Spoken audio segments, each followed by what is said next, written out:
وصحبه أجمعين. سبحانك لا علم لنا إلا ما علمتنا إنك أنت العليم الحكيم. رب اشرح لي صدري ويسر لي أمري واحلل عقدة من لساني يفقهوا قولي. Allahumma salli wa sallim ala sayyidina Muhammad wa ala alihi. Alhamdulillah, kita panjatkan rasa syukur kepada Allah atas pertemuan kita pada malam ini. Semoga Allah melimpahkan rahmat dan berkatnya dalam kehidupan kita, dan juga mengampunkan dosa-dosa kita, dosa kedua orang tua kita, dosa keluarga kita, anak-anak kita, dan dosa seluruh umat Islam, sama ada yang masih hidup ataupun yang telah meninggal dunia. Semoga Allah ampunkan kita semuanya dan memasukkan kita ke dalam surganya, amin ya rabbal alamin. Kita masih lagi membahaskan 10 kewajiban yang perlu dilakukan setiap hari, dan kita telah membahaskannya pada minggu lalu. Minggu ini merupakan sambungannya. Yang pertama yang wajib kita lakukan setiap hari, berzikir mengingat Allah setiap pagi dan petang. Yang kedua, menutup aurat. Yang ketiga, mengambil wudhu ataupun mandi wajib sekiranya kita hendak mendirikan salat. Dan yang keempat, mendirikan salat fardu 5 waktu, ya, di dalam waktunya. Maka itulah kewajiban kita seperti mana firman-Nya di dalam surah An-Nisa ayat 103. Dirikanlah salat itu sebagaimana biasanya. Sesungguhnya salat itu adalah fardu, diwajibkan, ya, kefarduan yang ditentukan waktunya atas tiap-tiap orang yang beriman. Jadi yang terbaik melakukan salat, mendirikan salat di awal waktu, ya, dan masih dikira salat bila kita melaksanakannya di dalam waktu. Dan apabila kita terlepas daripada waktunya, maka kita dikategorikan orang yang lalai di dalam salat. Jadi tuan-tuan, salat fardu 5 waktu ini banyak dia punya kelebihan, tuan-tuan, ya. Seperti mana slide ini menunjukkan poin-poinnya, ya. Tiang agama, ampunan dosa, kunci syurga, menghalang siksaan kubur, nur di mahsyar, buku akaun akhirat, update Islam, dan penghalang azab. Saya sudah bahaskan ini pada minggu lalu, cuma saya nak sentuh sikit tentang penghalang azab. Di mana tuan-tuan, salat fardu 5 waktu yang kita kerjakan ini sebenarnya menghalang daripada turunnya azab Allah, seperti mana azab yang pernah menimpa kaum-kaum yang sebelum kita, umat-umat yang sebelum kita, ya, seperti umatnya Nabi Saleh, kaum Samud. Allah Subhanahu wa ta'ala binasakan mereka dengan teriakan Jibril sehingga pecah gegendang telinga mereka, walaupun mereka tinggal di rumah yang diperbuat yang kukuh, ya, di mana mereka memahat batu-batu untuk tinggal di dalamnya. Kalau setakat angin taufan memang rumahnya tetap steady, ya, tetapi tidak dengan teriakan malaikat Jibril sehingga pecah gegendang telinganya, maka binasalah kaum Samud keseluruhannya. Sebab itu tuan-tuan, tidak ada lagi generasi kaum Samud pada hari ini. Tiada orang yang kau jumpa kau tanya, kau bangsa apa? Bangsa Samud. Tidak. Ya. Kemudian begitu juga kaum Nabi Hud, yaitu kaum Ad. Allah binasakan mereka dengan angin yang sangat tajam, ya, yang apabila mereka keluar daripada rumahnya, maka angin tersebut akan melukakan tubuh badan mereka. Ya, ada ulama mengatakan puting beliung yang sangat dahsyat. Ada ulama mengatakan angin yang sangat tajam. Ya, angin ini jangan jok main-main, tuan-tuan, ya. Kalau dia laju, tajam, dia bisa melukakan. Ya. Saudaraku, kaum muslimin yang dirahmati Allah, maka walaupun kaum Ad ini, kaum Nabi Hud, badannya besar-besar, gagah, tegap, tinggi-tinggi orangnya, tetapi mereka tidak tahan dengan angin tersebut. Angin tersebut yang dikirimkan oleh Allah melukakan tubuh badan mereka sehingga mereka bersembunyi di dalam kediaman mereka, ya, dan tidak boleh keluar untuk mencari makan, dan mereka mati kelaparan di dalam rumahnya. Maka Allah menceritakan hal ini dalam Al-Quran, binasalah mereka seperti mana batang yang buruk.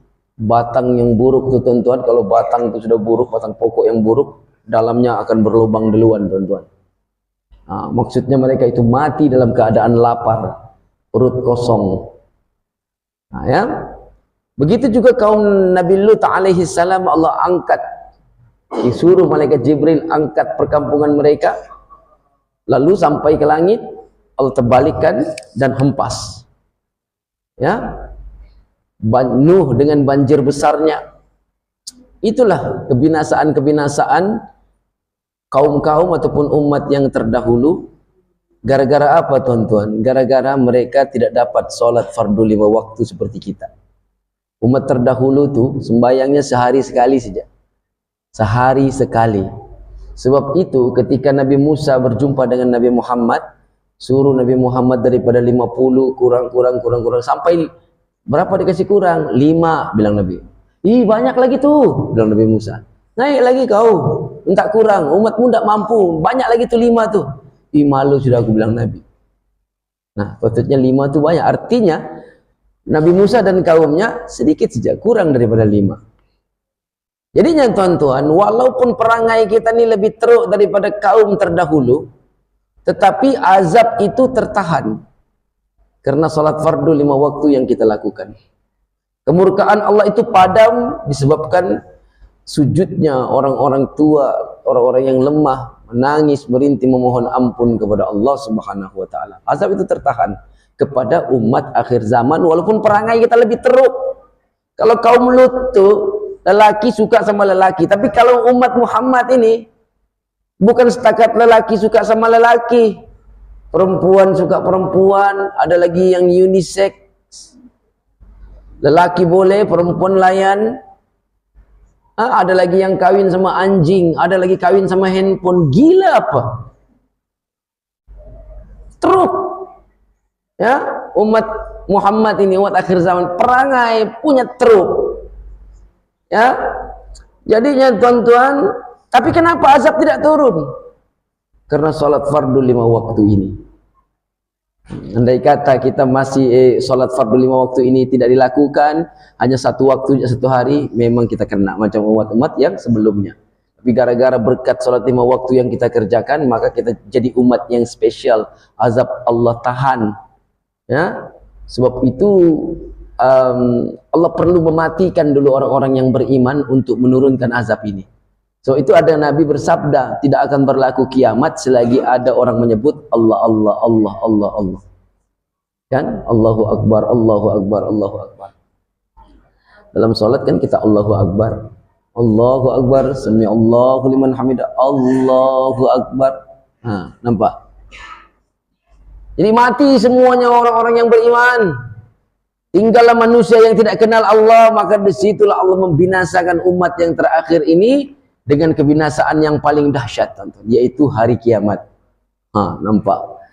Kemudian tuan-tuan, yang kelima, kewajiban kita yang kelima, kita perlu merasa tenang dengan janji Allah. Firman-Nya, wa ma min dabbatin fil ardi illa 'alallahi rizquha wa ya'lamu mustaqarraha wa mustauda'aha kullum fi kitabim mubin. Maksudnya, dan tidak ada binatang atau makhluk yang berjalan di atas muka bumi ini melainkan Allah telah menjamin rezekinya.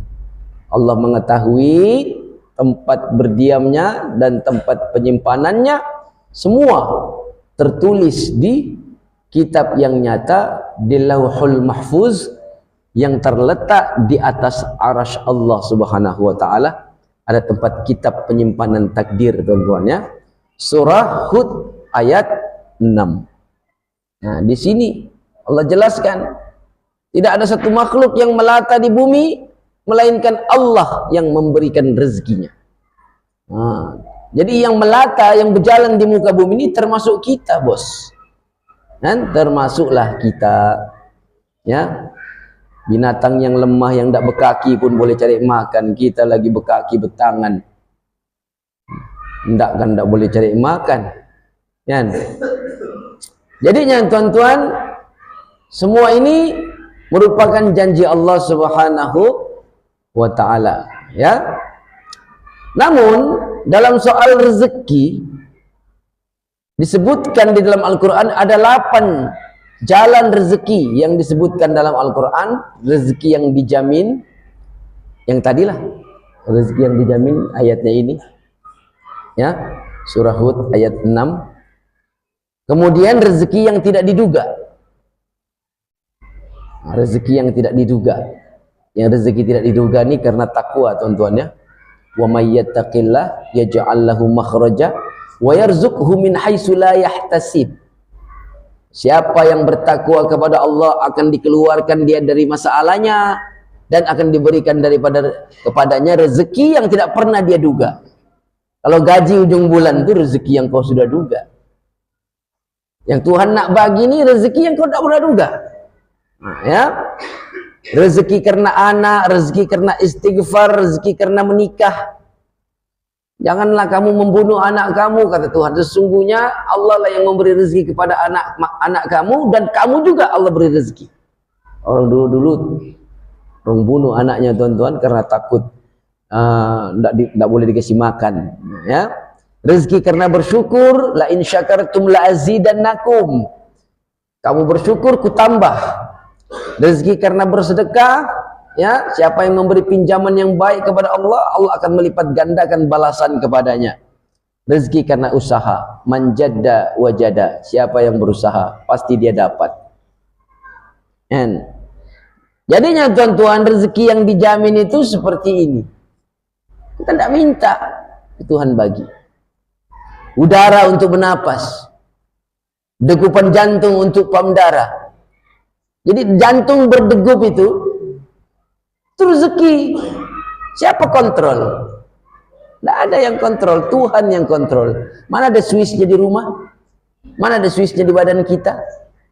Kalau andai kata ada switchnya di rumah, beritahu sama biniku, aku mau tidur nih, kasih off dulu. Nanti pagi-pagi jam 5 pagi kasih on balik, ya. Begitu.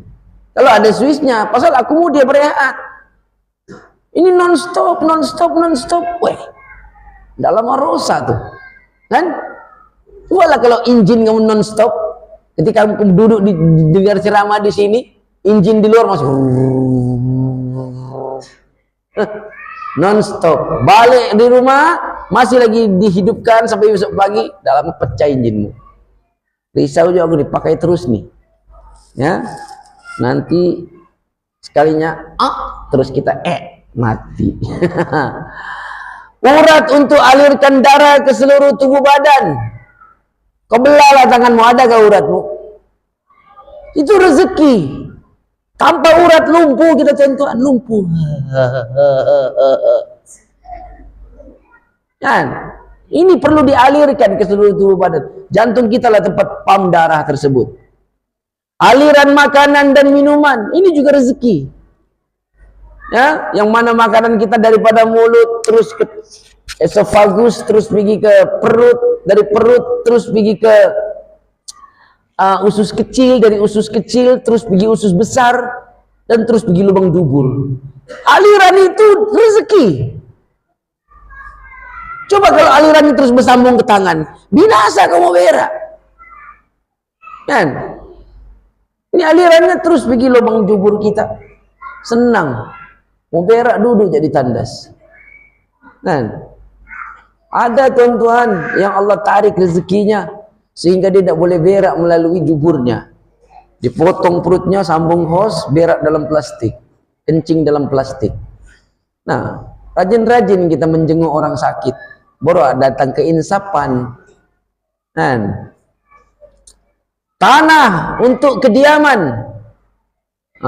Tuhan jadikan tanah ini untuk kita duduk di atasnya, bina rumah di atasnya, ya. Di samping itu kau boleh bercocok tanam di tanah tersebut, dan tanah itu juga ejen pembersih. Ejen pembersih. Hebat tuh tanah tuh, tuan-tuan. Agen pembersih. Kalau kau kencing di tanah, tidak ada bau tanah tuh. Kalau kucingmu kencing di tanah, tidak bau. Tanah sedut dia punya bau. Nah, tapi kalau dia kencing di cushion, nah ini kalilah. Kan? Berak di bawah cushion sempit, di situ juga ada aroma terapi, tuan-tuan.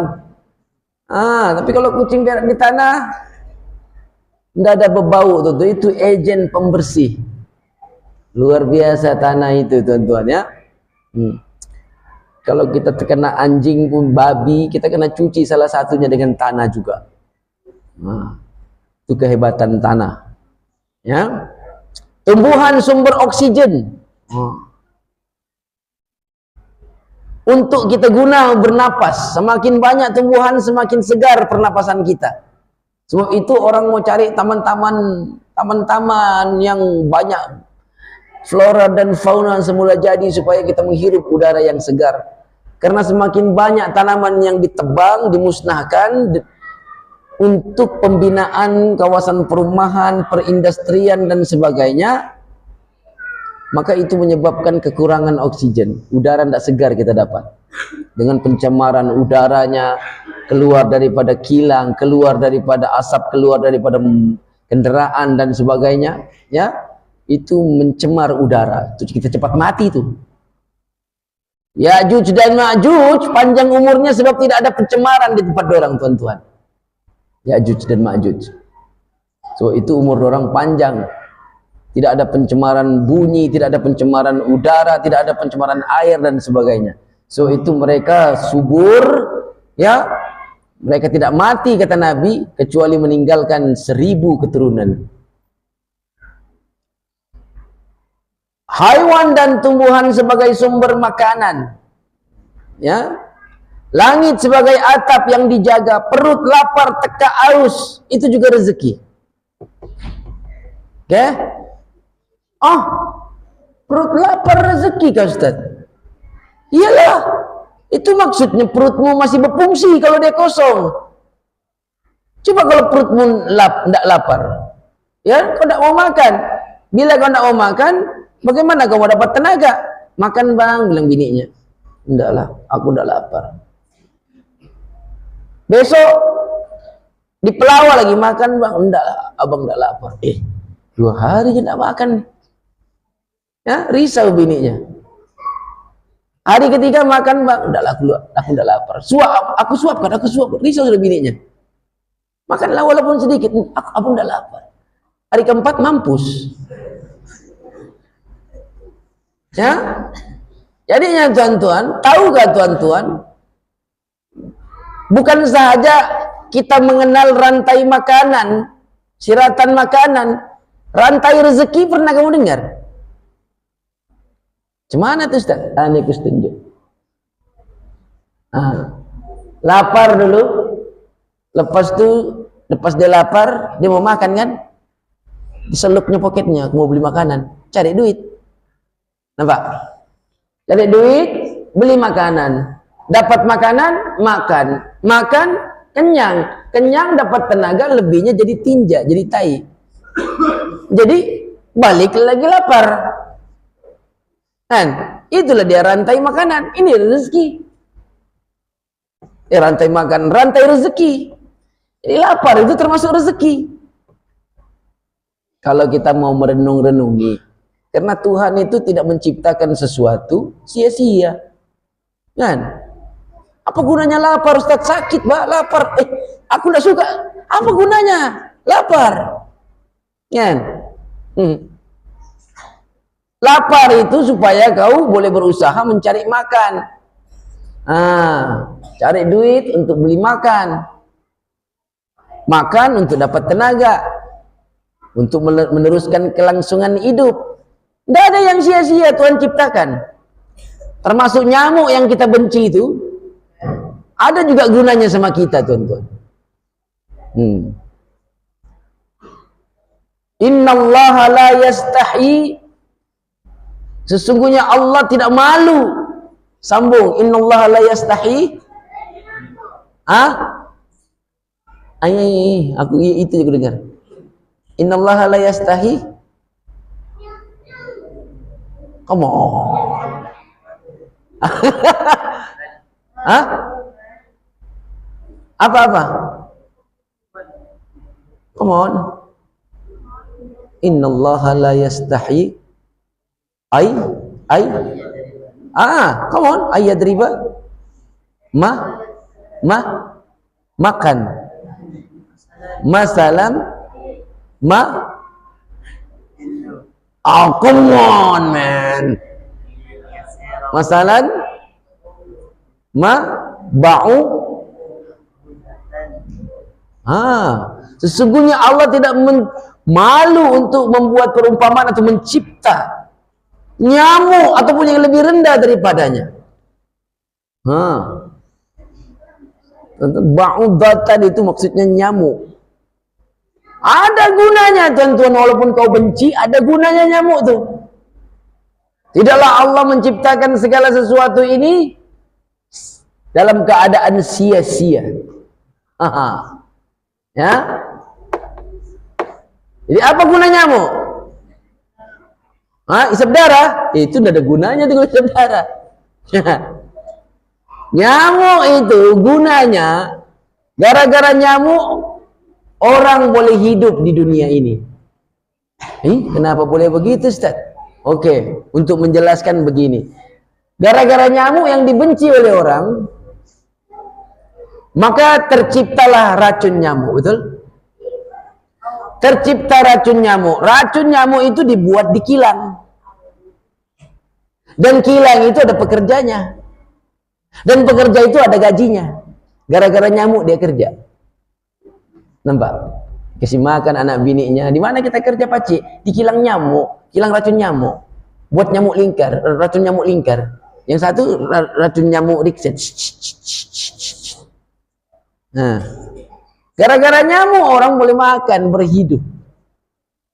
Ya, ada fungsinya. Gara-gara nyamuk, maka saintis-saintis kita memikirkan, dia dapat ide gara-gara nyamuk untuk menciptakan jarum suntikan. Jadi dia tidak perlu memasukkan obat dengan melukakan luka yang besar. Cukup dengan suntik, tekan jarum yang ada lubang di tengah-tengahnya. Itulah jarum nyamuk. Kan? Itu nyamuk. Dan nyamuk ini, tuan-tuan,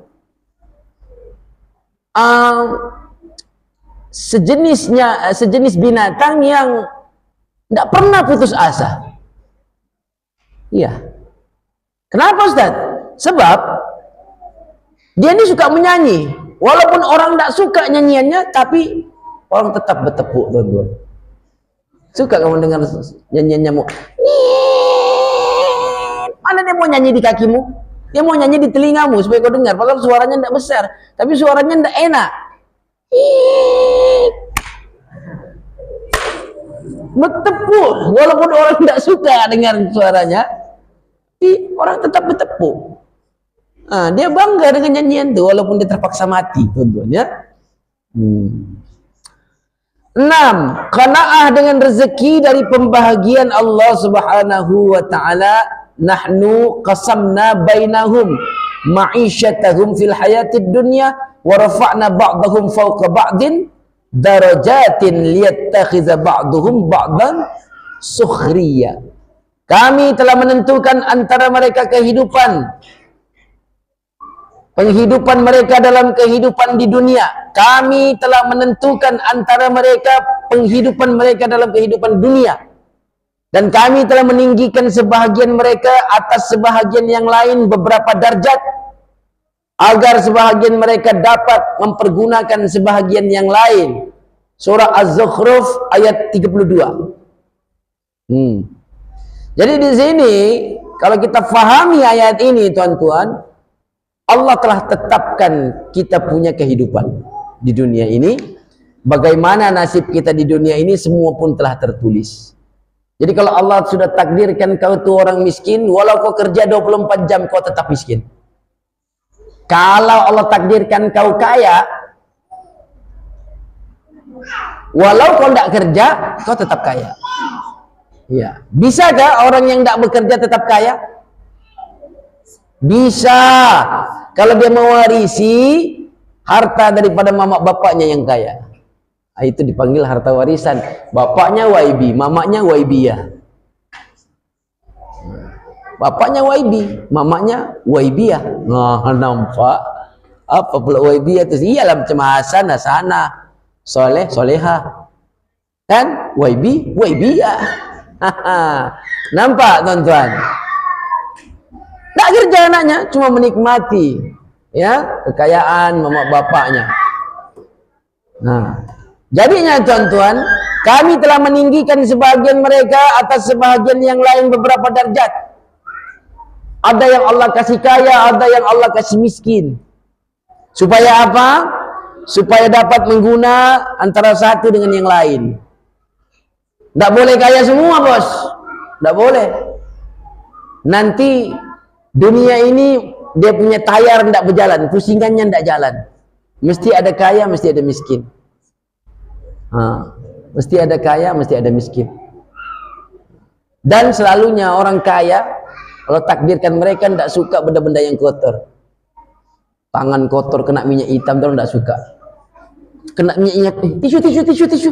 Oh, orang tidak dapat terima, tuan-tuan. Ya, kadang-kadang ada orang kaya yang saya terjumpa, tuan-tuan, tidak pandai pun pegang tukul. Contohnya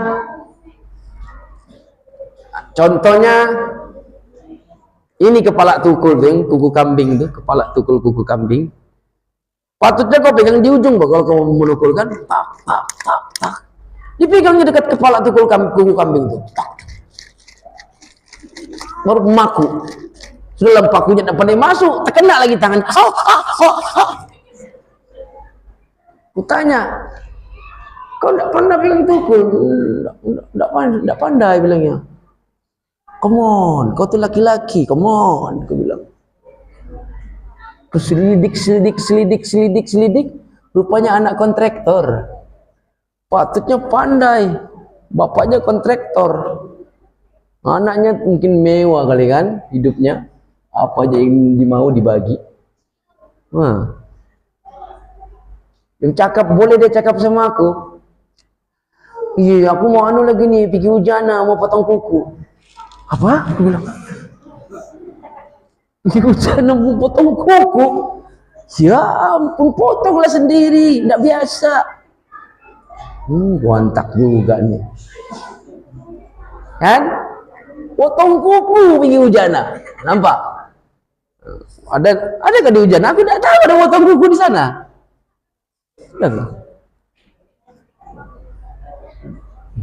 Di mana potong kuku di situ? Kan? Pergi hujana dia potong kuku. Jadinya tuan-tuan, tidak boleh. Tidak boleh semua kaya, tidak boleh semua miskin. Mesti ada kaya, ada yang miskin, ada yang pandai, ada yang kurang pandai.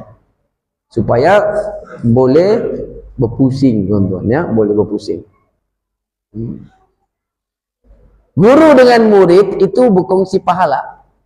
Guru dengan murid. Kalau ada gurunya, tidak ada muridnya, tidak jadi tuh, tidak jadi. Ada muridnya, tidak ada gurunya, tidak jadi juga. Jadi dia guru dan murid mesti kongsi pahala, berkongsi dalam kebaikan. Bayangkan tuan-tuannya, kalau dua-dua kaya, contohnya Presiden Amerika minta tolong sama Presiden Rusia buatkan aircon di rumahnya.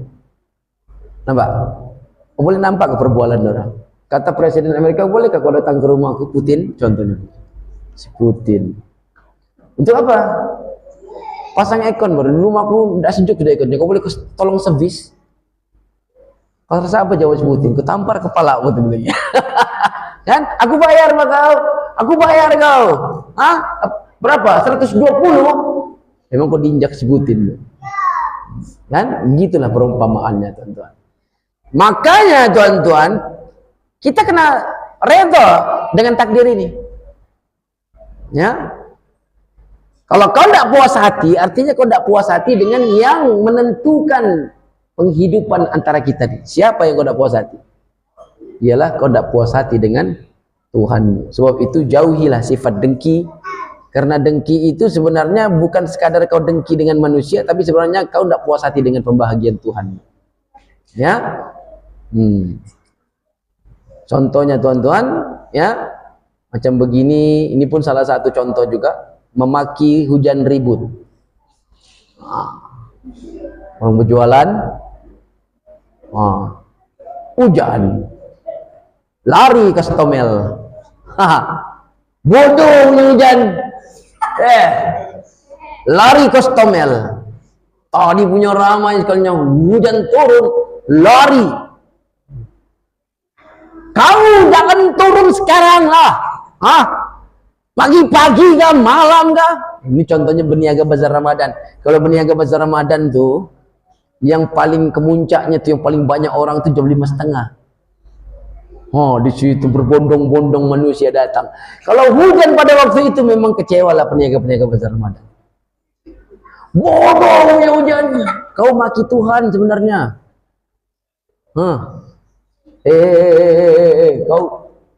Kau tahu gak kau maki siapa? Siapa kasih turun hujan tuh? Pacikmu, bukan pacikmu tuh, gue bilang. Tuhan yang kasih turun. Artinya kau maki hujan, kau maki Tuhan yang menurunkannya. Di saat kau memaki, benci turunnya hujan, rumput di sebelahmu tuh gembira sebab menerima air. Harap kau yang mau siram dia, mana kau mau siram? Kan? Jadinya tuan-tuan di situ. Hati-hati ya. Ini gara-gara begini kadang-kadang kita boleh jadi murtad tuan-tuan. So itu kita perlu sembahyang untuk update sentiasa kita punya syahadat. Asyhadu an la ilaha illallah wa anna Muhammad Rasulullah. Ketujuh perkara yang wajib kita lakukan ialah tawakal kepada Allah. Firman-Nya wa tawakkal 'ala Allah wa kafa billahi wakila. Bertakwalah kepada Allah dan cukuplah Allah sebagai pemelihara. Surah Al-Ahzab ayat 3. Orang mukmin itu diwajibkan bertawakal. Ya. Setelah kita usaha, setelah kita doa, maka disitulah kita bertawakal kepada Allah Subhanahu wa taala. Tawakal itu langkah yang terakhir. Ya, langkah yang terakhir setelah kita berusaha, berdoa, dan di situ kita bertawakal kepada Allah Subhanahu wa taala. Jangan kita tawakal buta tuan-tuan. Tiada usaha, tiada doa, terus tiba-tiba bertawakal. Ya. Sebagai contoh, belajar ndak mau, sekolah ndak mau, tiba-tiba ikut exam, ya Allah, luluskan aku Tuhan. Keluar keputusan gagal. Tuhan tidak kabulkan permintaan. Apa luluskan, ponteng selalu. Man, saudara kaum muslimin yang dirahmati Allah, ada satu hadis ya, hakikat tawakal yang diriwayatkan oleh Ahmad, At-Tirmizi, Al-Hakim, Ibnu Hibban daripada Umar Al-Khattab, ya, seandainya kalian betul-betul bertawakal kepada Allah, sungguh Allah akan memberikan kalian rezeki sebagaimana burung mendapatkan rezeki. Burung tersebut pergi pada waktu pagi hari dalam keadaan lapar, kembali pada petang hari dalam keadaan kenyang. Jadi pentingnya tawakal. Terserahkan kepada Allah Subhanahu wa taala urusan kita ini. Sesudah usaha dan doa, kita tawakal. Ya, tawakal itu step yang terakhir. Tengoklah burung tuh. Dia keluar daripada sarangnya, dia berusaha keluar dari sarangnya terlebih dahulu, walaupun dia tidak tahu di mana makanan dia mau cari. Iya, dia tidak tahu dia mau terbang kemana, ke kanan, ke kiri, ke selatan, ke utara, timur dan barat. Ya, dia tidak tahu di mana dia mau terbang, tapi dia terbang sejalan mencari makanan, tawakal kepada Allah Subhanahu wa taala. Dia terbang tuh usaha, cari. Kan? Akhirnya terjumpa pohon buah-buahan, kan? Kenyanglah dia makan. Nah, dan burung tadi tidak stres memikirkan nasibnya, ya, yang apa namanya, tidak ada tangannya, ya, hanya ada kakinya, tidak ada tangannya, tentunya. Dia tidak memikirkan stresnya nasibnya. sehingga dia perlu berdiam diri di dalam sangkarnya. Tidak perlu. Kita mesti usaha keluar, dan burung tadi optimis, ya, selalu optimis bahwa Allah Subhanahu wa taala akan memberikan rezeki untuk memenuhi keperluannya. Itu kita contohi burung, tuan-tuan. Kalau kita serahkan urusan kita setelah kita berusaha mencari, kita serahkan tawakal, maka kita akan pulang dengan perut kenyang. Burung tuh, tuan-tuan, mana ada esbok di sarangnya? Ya. Banyaknya cacing hari ini, ambil, tangkap, simpan dalam esbok. Tangkap, simpan dalam esbok. Tangkap, simpan dalam esbok. Mana ada? Kan? Burung ditangkap, makan, kenyang, pulang. Lebihnya nanti besok gua ambil kalau ada. Kalau sudah masuk tanah, cari tempat lain. Burung lebih tinggi tawakalnya berbanding kita. Kita punya banyak makanan desbok. Kan? Saudara kaum muslimin yang dirahmati Allah. Sebab itu saya secara pribadi, kalau tuan-tuan diberi kesempatan pergi rumah, kamu buka esbokku, kosong tuh esbokku. Pasal aku mau meniru burung. Nggak ada tuh makanan di esbok. Kalau aku hari ini makan, hari ini punya lauk, besok beli lagi, besok beli lagi, besok beli lagi. Karena kadang-kadang kalau banyak di esbok, bebulan tuh nggak habis. Macam yang daging korban tuh masih ada di esbokku. Bayangkan lamanya itu sudah tuh. Nah, nasib juga itu dibagi sejak. Kalau beli, memang tidak lagu kasih penuh esbok ini dibagi. Belum aku masak begitu, tuan-tuan. Nah, saudaraku kaum muslimin yang dirahmati Allah, kewajiban kita yang seterusnya sabar menerima takdir dan hukum Allah. Firman-Nya, ya ayyuhallazina amanu sabiru wasabiru. Wahai orang yang beriman, bersabarlah dan kuatkanlah kesabaranmu. Sabar atas apa, Ustaz? Atas musibah, atas larangan-larangan Allah, atas perintah-perintah Allah.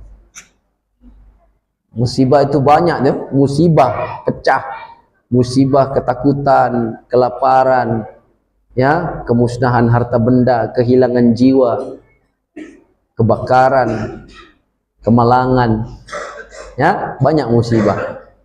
Jadi itu yang perlu kau sabar hadapinya. Musibah, sabar atas larangan-larangan.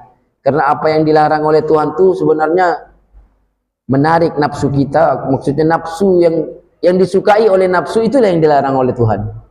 Yang disukai oleh nafsu. Oke? Kan? Lepas itu, tuan-tuan, sabar ini tidak ada batasnya. Karena ganjarannya pun tidak ada batasnya. Innama yuwaffas sabiruna ajrahum bighairi hisab. Sesungguhnya hanya orang-orang yang bersabarlah yang dicukupkan pahalanya tanpa batasan. Surah Az-Zumar ayat 10. Sabar itu tidak ada batas, tentunya. Kalau kau nampak orang, aku lama sudah sabar sama kau, ya. Kau tahu gak, sabarku ini ada juga batasnya. Tidak ada sabar tuh, tuan-tuan. Dia tidak sabar tuh. Karena sabar itu tidak ada batasannya. Oke? Dan kewajiban kita yang ke-9, tuan-tuan, bersyukur terhadap nikmat. Washkuru ni'matallah in kuntum iyyahu ta'budun. Syukurilah nikmat Allah jika kamu hanya menyembah kepadanya. Nah, jadi syukur itu juga wajib kita lakukan setiap hari. Ya, kalau kita tidak bersyukur, inna azabila syadid. Azabku pedih, bilang Tuhan. La in syakartum la azidannakum. Kalau kamu bersyukur, ku tambah nikmatku. Kalau kamu kufur, azabku pedih. Bininya marah, lakinya kawin lagi. Kenapa abang kawin lagi? Lantaran abang bersyukur. Bilangnya, hah? Abang bersyukur? Syukur apa? Aku bersyukur ada kau, so itu Tuhan tambah satu lagi. Pandai dia bermain kata-kata, teman-teman ya. Kata-kata itu jangan ditiru. Ya, saudara, syukur ini ada 3 cara. Dan kau tidak dinamakan bersyukur kalau kau hanya ada 1 daripada per-3 ini, atau 2/3. Kau mesti 1, 2, 3 tuh kau buat, barulah kau dipanggil atau dianggap sebagai bersyukur. Hati karena bersyukur, mulut ya karena ucapkan alhamdulillah, itu syukur mulut. Hati dan dengan lisan nih, itu budak sekolah rendah pun boleh buat, teman-teman. Tapi yang susah betul boleh buat tuh syukur perbuatan. Syukur perbuatan itu apa? Syukur perbuatan itu menggunakan nikmat sesuai dengan si pemberi nikmat. Itu syukur perbuatan. Menggunakan nikmat sesuai dengan si pemberi nikmat. Contoh, aku dibagi air. Yang bagi air nih untuk apa nih? Yang bagi air nih, siapa bagi aku air tadi? Untuk apa? Untuk dia apa? Untuk diminum. Maka kalau aku minum, itu artinya aku bersyukur. Nah, tapi kalau itu kita tidak bersyukur. Yang memberi itu dia mau kita minum, bukannya siram di kepala. Betul bilangnya. Azan dulu deh. Ya.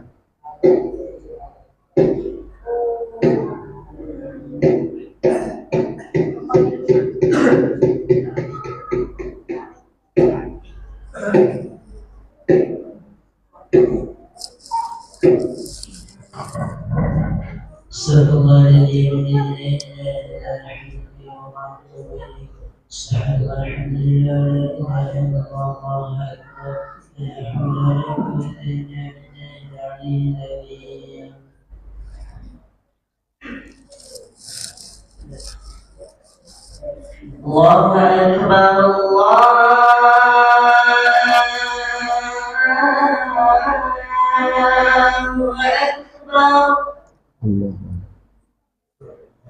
Allahu Akbar,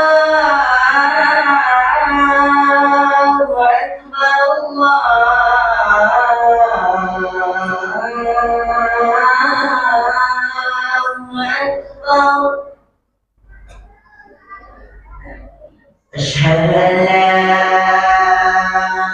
إله إلا الله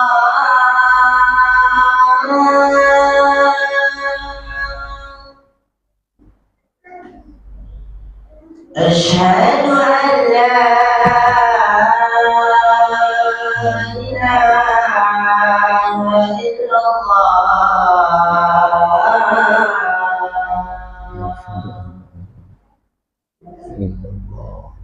أشهد أن محمدا رسول الله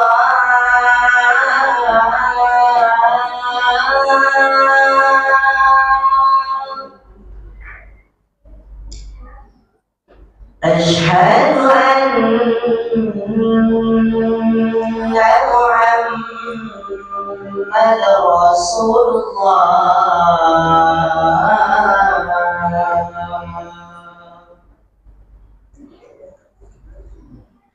حي على الصلاة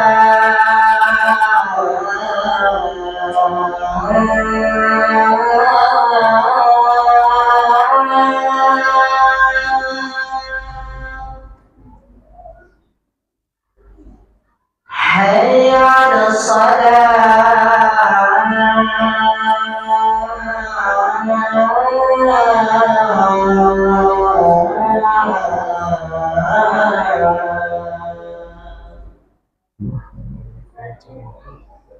حي على الفلاح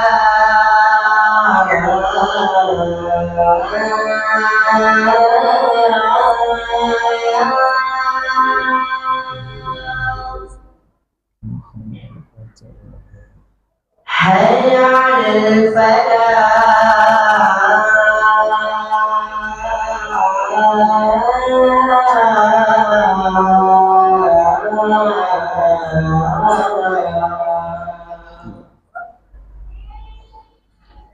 الله أكبر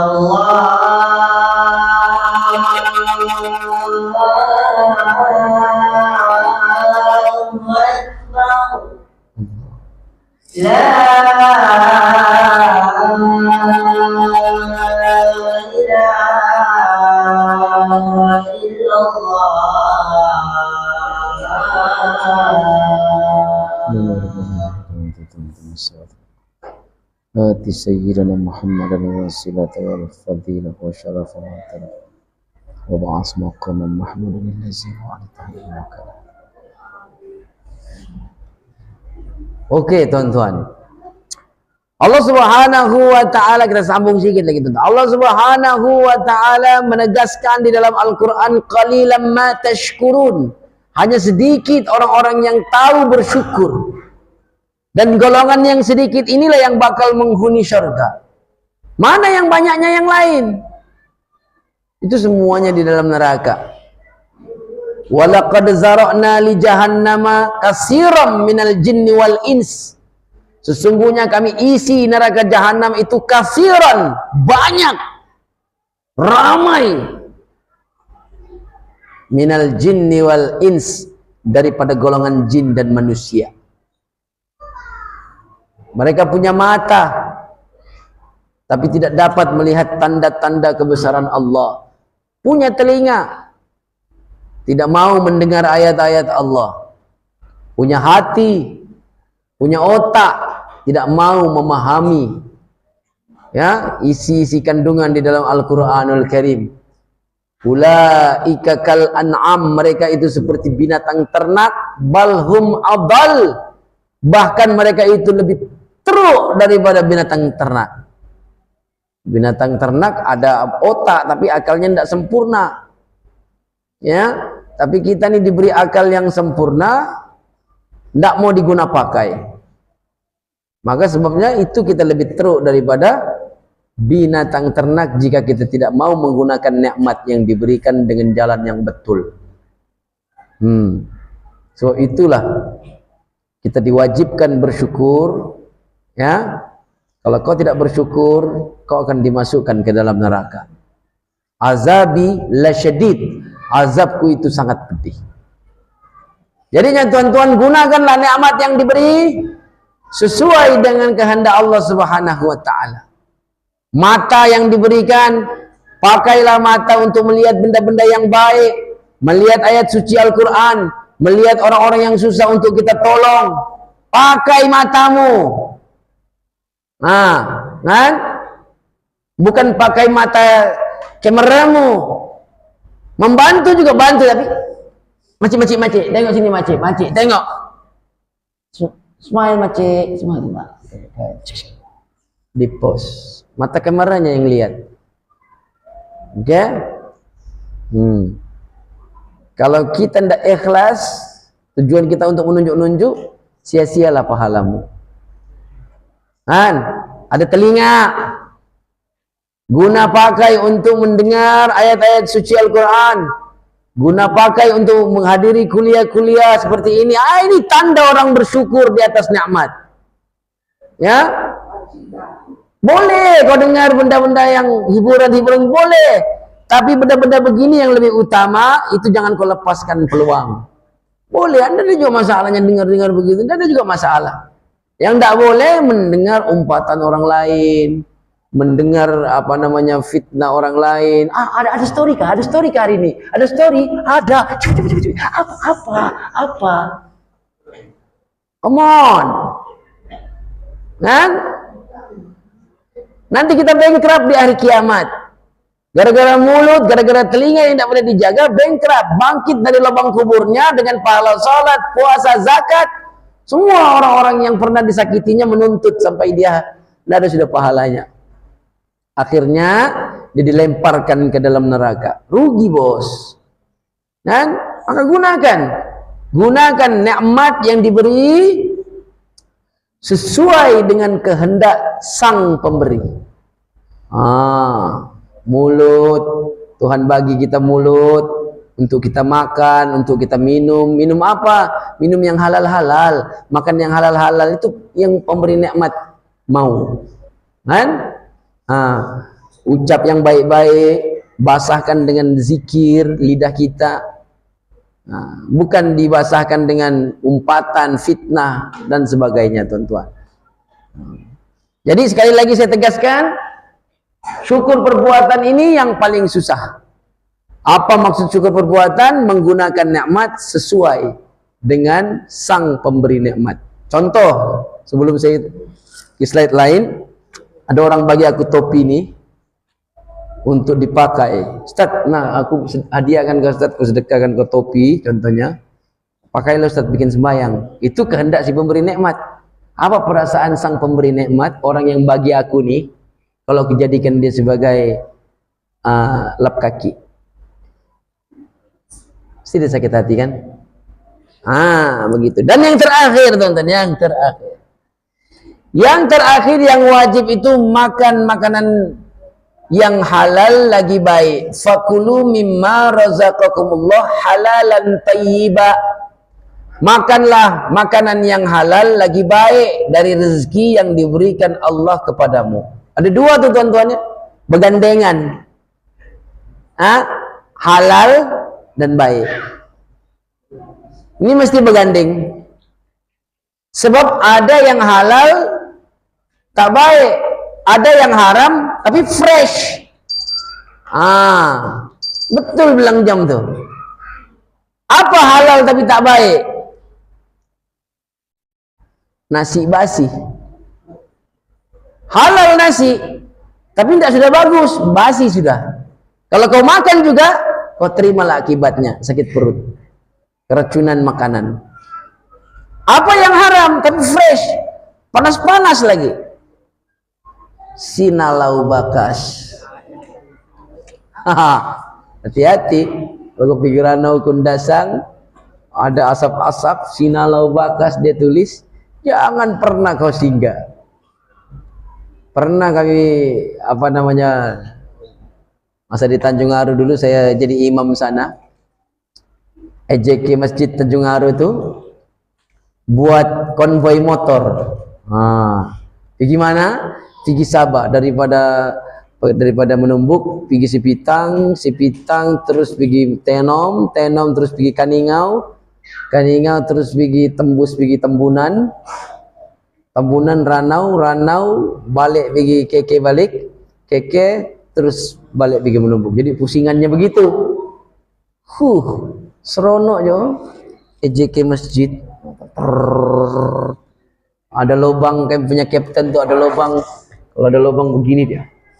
Ingat aku. Jadi kami bilang, ada lubang. Gitu. Lubang di sini gitu dia. Memang padu lah kayak punya kapten kan dipanggil. Apa dipanggil? Bukan kapten. Itu Marshall. Serono tiba-tiba lapar nih. Lapar kan? Ada bakar-bakar, bos. Bilang kapten kami. Ada bakar-bakar. Berhenti. Kapten, Marshall, ketua kami itu parking di situ, tempat yang gerai orang bakar-bakar tadi. Aku betul-betul parking di depan. Lapar nih, betul-betul parking. Ini kedainya. Sini lagu parking. Berhenti. Sinalau batas, bos. Lapar terus kenyang balik kok. Nggak mau start lagi motorku. Sudah kursi mati, nggak mau start. Bilang Marcel tuh, relax dulu, Ustaz. Jangan kau terus-terus lari, nanti dia kecil hati. Oh iya, oke lah. Pura-pura dulu ambil angin, padahal sinalau bakas. Nah, hati-hati teman-teman. Itu haram tapi fresh. Panas-panas, bos. Kan, gitu kau makan. Tidak boleh, haram. Kan? Makanan halal boleh jadi haram jika sumber pencariannya dari yang haram. Walaupun ayam, tapi kalau hasil pembeliannya daripada uang judi, haram juga. Apa haramnya, Ustaz? Ini ayam. Ada. Memanglah ayam, bukan babi. Tapi kau beli dari hasil kemenangan main judi. Nampak? Itu kena jaga, tuan-tuan. Hasil pendapatan kita tuh pastikan daripada yang halal untuk beli makanan, kasih makan istri dan anak-anak kita. Karena bila makanan yang haram sudah masuk ke dalam tubuh badan, tidak boleh dikasih keluar lagi tuh. Yang boleh mengeluarkannya adalah api neraka saja. Seterusnya, tuan-tuan, makanlah dan minumlah, jangan berlebihan. Ini firman Tuhan. Kulu wasrobu wala tusrifu. Makanlah dan minumlah, jangan berlebihan. Kau lebih, kau sakit. Biar kau berdoa, Allahumma barik lana bima rojaktana wa qina azabannar. Ya Allah, berkatilah rezeki kami, apa yang kamu rezekikan ya Allah, berkatilah. Berkati, jangan kasih sakit aku. Maksudnya begitu dalam kurungan. Pelihara aku dari azab api neraka. Tapi kalau banyak, biar kau berdoa begitu. Makan banyak, sakit bos. Makan tuh berpada-pada. Ya, jangan banyak. Kau lebih, kau sakit. Rambutan enak, kau makan lebih, kau batuk-batuk. Apa lagi? Durian sedap, kau makan lebih, masuk angin, panas badan. Keluar orang di sebelah, bau durian tentu. Durian yang bercampur dengan bau perut. Pengsan orang di sebelah. Ya, makanlah, minumlah, jangan berlebihan. Lebih kau sakit. Walaupun kau baca doa, ya Allah berkatilah makanan ini, berkatilah apa yang kau rezeki, walaupun kau baca doa. Tapi kalau kau melanggar perintahnya ini, kalau lebih-lebih kau akan sakit juga. Allah tidak berkati. Maksudnya ibaratnya beginilah, tuan-tuan. Ini bangunan tinggi. Ini bangunan tinggi. Ini bangunan tinggi. Lepas itu kamu terjun bangunan. Ya Allah, panjangkan umurku. Terus terjun, Pak. Mati kau rasa? Atau panjang umurnya? Sama. Ya. Ya Allah, berkatilah makananku. Tapi kau makan banyak, kau tetap sakit. Jangan makan yang dilarang. Ambillah iktibar dari nenek moyang kita.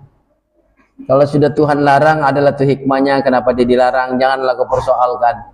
Ya, ambil iktibar dari nenek moyang kita, yaitu Nabi Adam alaihissalam. Dia makan makanan yang dilarang, akhirnya daripada surga dia diturunkan ke dunia sebagai hukumannya. Apa itu Ustaz Sinalau Bakas? Itu. Wow, bilangnya enak kata. Kau nampak hidungnya tuh? Itu. Ini tidak ada main rebus-rebus nih, terus panggang belah dua, panggang terus. Nah, itulah Sinalau Bakas, tuan-tuan, babi hutan. Jadinya tuan-tuan, aku pun tidak tahu. Sinalau itu kah yang babi atau sinalau itu panggang? Mau ditanya nih orang dusun kah, yang bangsa dusun, apa sinalau itu? Bakas tuh babi hutan kah ataupun bakas itu panggang? Sinalau itu bakar, bakas itu babi hutan. Pasal ada aku tengok viral tempo hari di dalam Facebook, bilangnya jangan kau pergi situ, ada sinalau di situ bilangnya. Sinalau itu panggang. Jadi marah yang owner restoran tuh, kan? Mungkin barangkali. Memanglah nih sinalau itu maksudnya panggang, ada ayam panggang, ada ikan panggang bilangnya. Aku enggak tahu kan. Mana satu pokoknya bakas nih, mungkin babi hutan barangkali. Bakas babi hutan. Ya. Kalau babi bandar ya, kerbau pindik. Baiklah tuan-tuan, sampai situ dulu. Insyaallah kita akan jumpa lagi di lain kali. Assalamualaikum warahmatullahi wabarakatuh.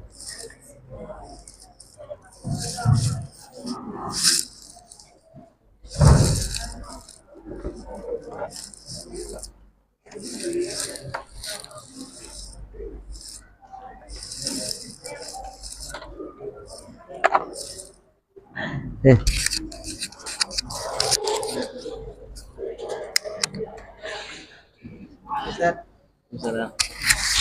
On kan?